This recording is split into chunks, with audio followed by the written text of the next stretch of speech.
Welcome back to my channel! So for today's video, meron na naman tayong isang bakasyonan na pinuntahan dito lang sa Tagaytay. At ayan ang 2 Pines! Ay! Nako, tama na siya. Papakita ko na sa inyo kung anong meron dito. Napakaganda ng lugar. Actually, pauwi na kami ngayon. Wala kami magbablog. Pero ipapakita namin sa inyo kung gaano kaganda lugar na to. So, come on, let's go! So, nandito na tayo ngayon sa loob. Talaga namang kita nyo kung gaano kaganda. At ipapakita pa ng ating mga kakoro kung gaano kaganda dito sa 2 Pines. Let's go! Hi! Vlog takeover muna tayo. So, this is our living room. Ayan. Kita-kita ang sofa. Isama mo na Aesthetic. Yes. Yeah, so maganda siya. With the high ceiling curtains na rin as well as yung couch. Tapos meron din tayo ditong, kung makikita mo sa kasama sa may sahig. Sila chimney o fireplace. Ganun nga ang vlog. Kung pwede siya magamit. Unfortunately, wala namang window. So this is kasama ng electric fan aesthetic din, no? Yeah. With a wooden emerald. So kasya dito ang mga 15 to 20 katao. Yeah. Dito kami nag-picture, so makikita niyo sa mga pictures namin. Insert clip for the picture. Okay.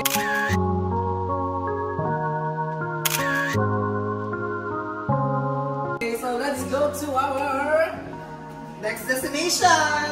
So ito na nga. Ayan na, ito napakalaking kitchen dito sa 2 Pines. Ano pangalan? 2 Pines? Ano? Para sa mga masisiba natin for the persons na masisibang friends. May malaking ref. Ayan o, pag sige buksan mo. I-zoom no. Sige, kaya mo. 2-door. Ayan mo, 2-door. Yan, ito ang freezer yata. Kasi malamig eh. Try mo. Tapos ito ang, ayan o, may natira pa kaming bangus. At may, kanino ba ilagay? Ayan na yan. O diba, ang laki. Marami kayong pwedeng ilaman dyan para sa mga masisiba ng friends. Ayan, tapos ito ang main kitchen with the appliances, coffee maker, ayan, sorry, ayan, basta alam niya na yan, toaster, with stove and oven. Ito ang pinakamaganda sa lahat. Wow, favorite ko yan dahil inabangan ko talaga kung paano siya gumawa ng yelo. Ayan, ice maker. Tapos ang microwave at ang malaking rice cooker. O, diba? May laman pa. May pambaon pa kami dito. At kumpletong-kumpleto ang ating mga kagamitan dahil may mga utensils din nakasama. Yan, pwedeng gamitin. Tama ba? O, ginamit natin kasi. Ayan. Tapos, kung titignan nyo naman ang mga cabinet, kumpleto din ng mga baso, iba't ibang klaseng baso, at may mga plato din. Pero pwede pa rin kayo magdala ng sarili ng plato. Ayoko lang magbukas sa ibang cabinet kasi ako rin na magsasara. Okay, so, thank you. Hi! Kung may kitchen, may dirty kitchen din. So, dito nagluluto si Ate Monette ng ulam. Ito yung stove. Meron din sila dito mga pangluto, ganyan. Tapos pag maghuhugas ka, may gripo. May gripo. Meron din ang tawag doon, rack, para sa mga nahugasan mo ng plato, tsara. And dito, ayan, hindi ko alam kung ano yan. Hood lang naman. Then, meron din water dispenser. Kaya tamang-tama lang, pag wala kayong dala, meron sila dito. And may hot na rin ito, kaya kailangan din na kayo magpainit. And dito, makikita nyo dito sa dirty kitchen, merong CR. Kompleto na din sila. May hand soap din. Pagkatapos mong jumens, pwede mo gamitin yung hand soap. And meron din silang tissue. Ayan. Bye! Hello guys! Dito naman tayo sa dining area. So dito sa section to, makikita natin yung ating entertainment showcase. Sobrang lakas niya and sobrang tagal malobat ng mic. Pause ka na, hindi pa tulobat. Motolight ata ang body. So, napakagandang painting ni Leonardo da Vinci. Yan. Tara! Welcome to Purcell. This is our dining table. Hindi ko alam kung ano wood siya, pero kahoy, parang nara. It's a 10-seater dining set. And dito makikita nyo, may ilaw. Tapos, it is surrounded by glass. Yan, all over. Tapos meron siyang access going to the pool. So yung glass niya is may sliding at may maraming silos. Selos kasi jealousy. Ayun, and syempre, meron wifi. Ayan ang password. Yung lab. Sobrang bilis ng wifi nila. 20 kami dito and hindi laglag ang aming video. So, up to the next! Hi! Welcome to the master's bedroom. Kami tuloy. Yan, meron kaming sofa kung saan maaaring matulog ang iyong kasama. Pero family room to, kung saan kasya ang buong pamilya. Look at the bed. It's a king-size bed. Kung saan kasya ang mag-asawa, kung may mga anak kayo. Meron din kaming TV. Look at the TV here. Yan. At syempre, magandang electric fan. Pampatuyo ng buhok, pampatuyo ng tuwalya, at marami pang iba. At malaki ang aparador. Dito nakatago ang fan for the extra bed. May mga hanger. At pwede kang sabay at magtago ng damit. Look at the bathroom. Go ahead. Tingnan mo. Napakalawak ng bathroom. Yan. Hindi ba yun? Yan. Tingnan mo kung may sabit pa ang kubeta. Yan, o diba? Look at the hugasan ng kamay, ng paa, ng katawan. Tingnan ko talaga. Oo, correct. At saka mabango ang kanilang sabon, shampoo, at body wash. Pero medyo mahina ang shower. Okay? At saka 10:30 pa lang, medyo check sila. Check. So, this is our bedroom! And dito, kita mo ang parking area. For natural light, pwede mo itong buksan.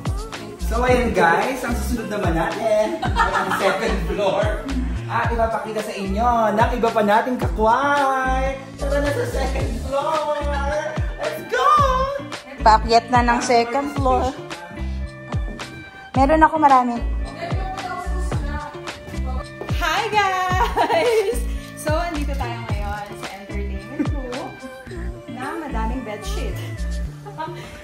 Ayan, madami silang tatami na Pro Max and tatami na regular size. Tapos, may TV tayo. Ilang inches ba to? 55, 65. 60-something inches. And patay lang siya ngayon, pero may Netflix siya. May Disney. Pwede kang manood ng kung ano-ano.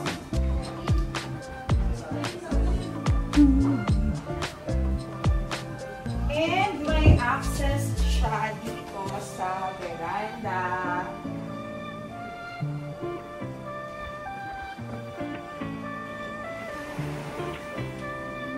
Let's go, guys. May overlooking sa bakanteng lot.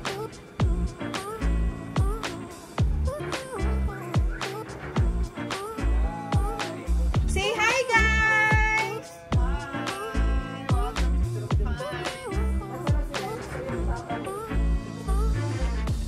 Hello guys. So syempre after all the entertainment tsaka fun with friends, kailangan natin magpahinga, di ba? So dito sa floor na to, meron tayong tatlong bedrooms. First bedroom, pakita mo muna yun.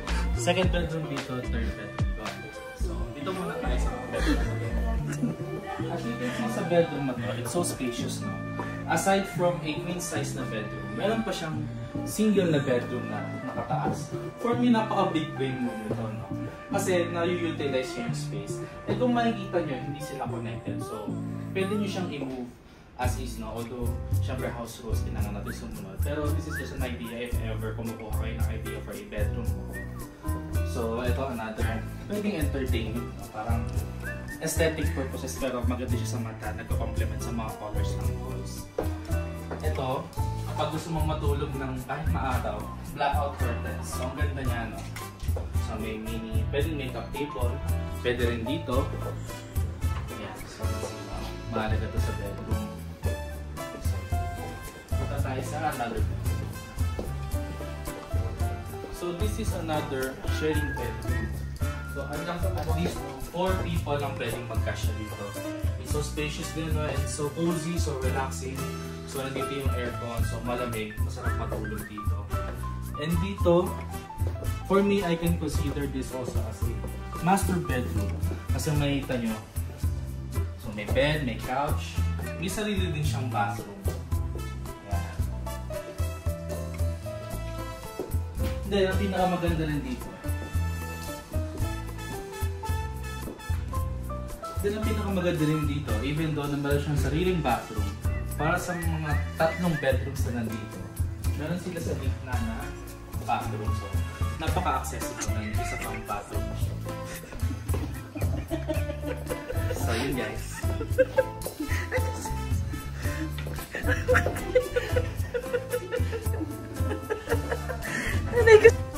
Go. And ito, nandito na tayo sa 3rd floor sa attic area kung saan, kung malaking group kayo at hindi kayo kamasyado sa mga rooms na nakita nyo sa first part of the video, tara, dito meron mas maraming beds.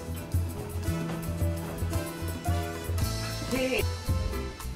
And welcome to the attic area. Yun nga lang, inaayos na siya guys kasi kailangan ng linisin ng mga caretaker. Pero yan, makikita niyo may 6 na single beds dito. Malawak pa yung gitna, so it can accommodate more people sa grupo ninyo. Air condition din dito, tapos malamang electric fans, kaya hindi ganun kainit. Pero pag umaga medyo mararamdaman mo yung heatness kasi ito yung bubong na. Pero overall, sobrang ganda na experience dito.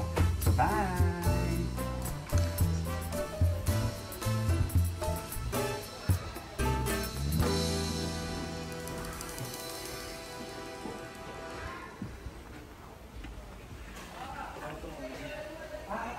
So guys, sa mga mahilig mag-coffee, meron din tayo dito coffee area. Kailangan nyo lang i-inform yung ating nagbabantay para kung gusto nyo ng coffee, meron tayo dito magagamit. So meron lang kaunting fee para dyan. At syempre, ang house rules naman natin na pinrovide nila ayan.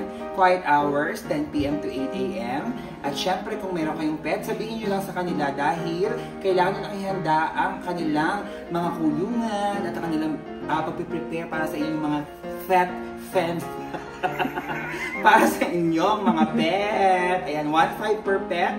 Kaya naman, pag may dala kayong pet, bawal umerna dito sa loob dahil may fine yan na 5,000 pesos. So, ayan guys. Hi everyone! So, nasa poolside na tayo ng area.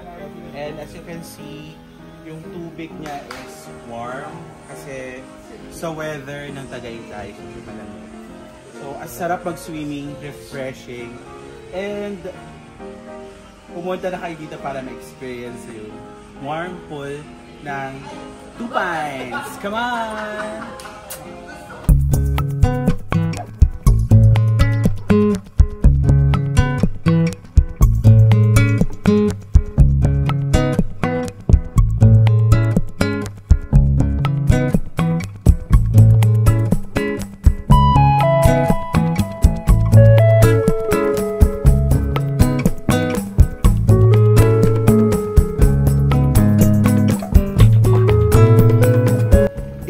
Ng 2 Pines, meron namang parking para naman safe ang inyong mga sasakyan. Meron tayo ditong 2 slots of parking na pwede ninyong gamitin kapag nandito kayo sa ating resort. So kung lampas sa 2 ang inyong mga sasakyan, syempre dahil group kayo, pwede ninyong gamitin ang mga parking din sa labas. Dahil safe naman ang lugar na ito, pwede sa inyong mga sasakyan. So ayan guys, thank you so much. Thank you so much for joining us in this short vlog. Yeah! Till the next one. Love PYC. Mama.